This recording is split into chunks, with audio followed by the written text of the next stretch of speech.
अरे भैया भोसरी वाला बहुत अच्छा। देखा तारा कैसे भौजी के पहले लहंगा उठा के दे के आके भौजी के चुम्मा लेता। अरे भैया वो काम कर आके हमार झाँटो छील दो, बड़ी मजा आई। तो का हाल बा, आज हम फिर से बात कर ले बानी भोजपुरी गाना के। अब भोजपुरी गाना के बारे में बात कर ले। तो भाई लोग आज के वीडियो बहुत गाना फायर बनल बा, ऐसे कहते भाई लोग वीडियो के जल्द से लास्ट तक देखा, बहुत मजा आई। तो वीडियो बना के बस एक ही मकसद बा, एक ही मकसद रहेला आप सभी को दिल से हंसाने के लिए, ना किसी को दिल को ठेस पहुंचाने के लिए। तो बिना कोनो लहरा लहसुन के आज का वीडियो स्टार्ट करते हैं। भौजी कहा इतना खखुआल बड़ू, अगर तहा मरवा के मन में जा ना, अब भैया एक कैमरे में मरवा लो, लेकिन कैमरा के सामने इतना देर मत ऐठ। कोनो कूद के पेल लग तार बहन चो हक देव ना। देखा भाई लोग कैसे भौजी भैया के देह में जाके सट गल। ई ना बहन चो की हाँ हटी दूर ही रिकॉर्ड होता ना, पेलवाए के बाद कैमरा के सामने और दिखावे के बाद तो कैमरा के सामने हक भंसी वाला घुस के कमात बरुए झाट ना छिलता रहन। तारा बहनी के सामान में चुमा लो, सुन तारा भाई लोग कि सजन लहंगा में घुस के कमात बरुए। बारे तार बहन चो तो वाह बहुत अच्छा कमाता रे कि ओ महिला गिराते बारे। तनी आगे बताओ का होता। हमर ओठवा के लाली रोज खात बरुए। अरे तारा बहनी के प्रणाम करो वो साया उठा के, वाह बहुत अच्छा। भौसरी का कहतिया कि हमारा उठवा के ललिया आ रोज खात बरुए। अब सुनो तो भौजी के भत्ता बनू पक्का सर वाला चट्टा बा। मतलब तोहनी बताओ भौजी कहते है कि लहंगा में घुस के कमात बरुए।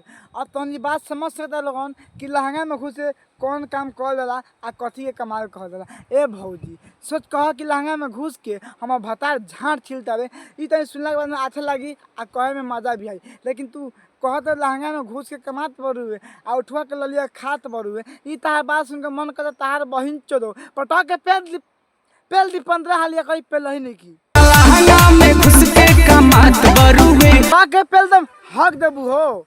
फिर से कहता रो तू, मतलब तू फिर से कहता रो कि सैया लहंगा में घुस के कमात बरुए, मतलब क्या चाहता रो कि पटक के पेल दिया कहीं पेल ही नहीं के। लेकिन बहन जो कुछ भी यार, बहन जो तोहनी बताओ भाई लोगन ई भौजी से कहतिया कि लहंगा में घुस के कमात बरुए, तो तोहनी बताओ भाई लोगन जब सब कौन लहंगा में घुस के कमाई तब बाहर झाँट उखाड़े जाई।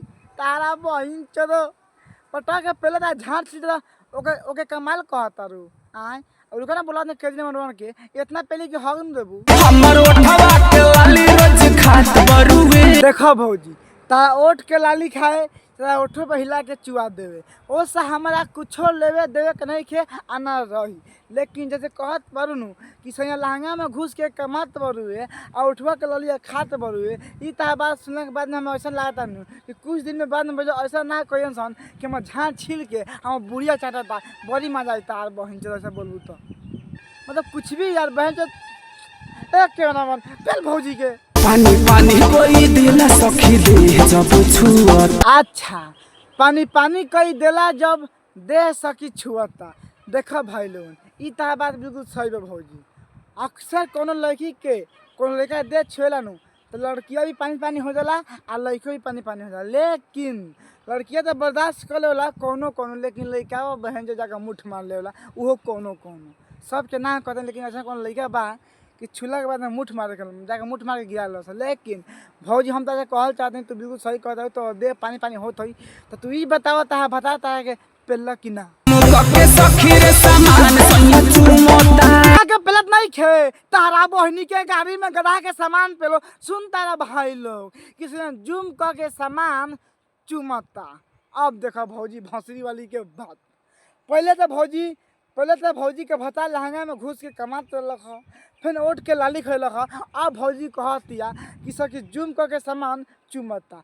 अब तो नहीं बताओ ये 3 गो बात सुनला के बाद में मन न कहता कि भौजी गाड़ी में गधा के लन पेल दो जा अपनी कहल दी पेल है नहीं किसान ऊपर नीचे वाला छुअता। ओहो कबो ऊपर वाला आ कबो नीचे वाला छुअता। भौजी के भतार के कितना नसीब है यार बहन चोद कि लहंगा में घुस के कमा लेता, उठवा के ललिया खा लेता आ जूम को के चुमो लेता आ ऊपर नीचे छू के मजो ले लेता। गजब भौजी नसीब ओकरे तरह भतार के तरह कितने पेली तार मन न भरी। तार बहिन तो कितना प्यार से कहतिया कि सखी रे ऊपर को नीचे छुअता। ए भौजी तो तू इतना बताव लाड़ चटलू ह।